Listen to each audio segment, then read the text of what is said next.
Il y a un jour où il faut, je dirais, faut se transformer, se moderniser, et un jour se dire je vais enfin écrire ce que j'ai envie d'écrire.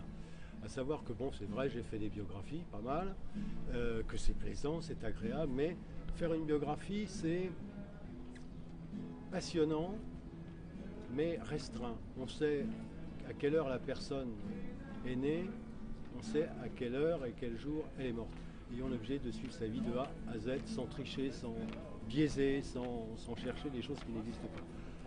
Alors un jour on a envie, et c'est ce qui est arrivé un peu comme ça par hasard, j'ai eu envie de raconter des choses qui m'amusaient, qui me plaisaient, sans contrainte, sans souci de vérité ou de contre-vérité, sans souci de respect de l'histoire. Je pense à ce que j'ai écrit sur Henri IV notamment. Finalement on s'en fiche.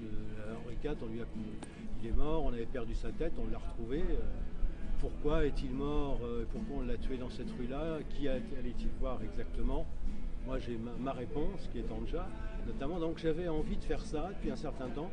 Alors j'ai écrit une première nouvelle qui est arrivée comme ça, puis une seconde, puis une troisième, puis une quatrième, et ça s'est fait.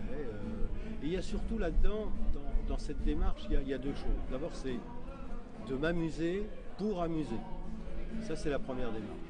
Deuxième démarche, de dire, bon, Loubier, il est sympa, c'est un biographe reconnu, mais Loubier, il a aussi d'autres talents. Si j'en ai, il est capable de faire autre chose et qu'on arrête de m'enfermer dans les biographies, même si j'aime le faire, de faire d'autres choses. Donc je vais essayer de prouver à moi-même et aussi de prouver à quelques autres que bon, je suis capable d'écrire des choses qui sont totalement imaginaires, parfois même surréalistes.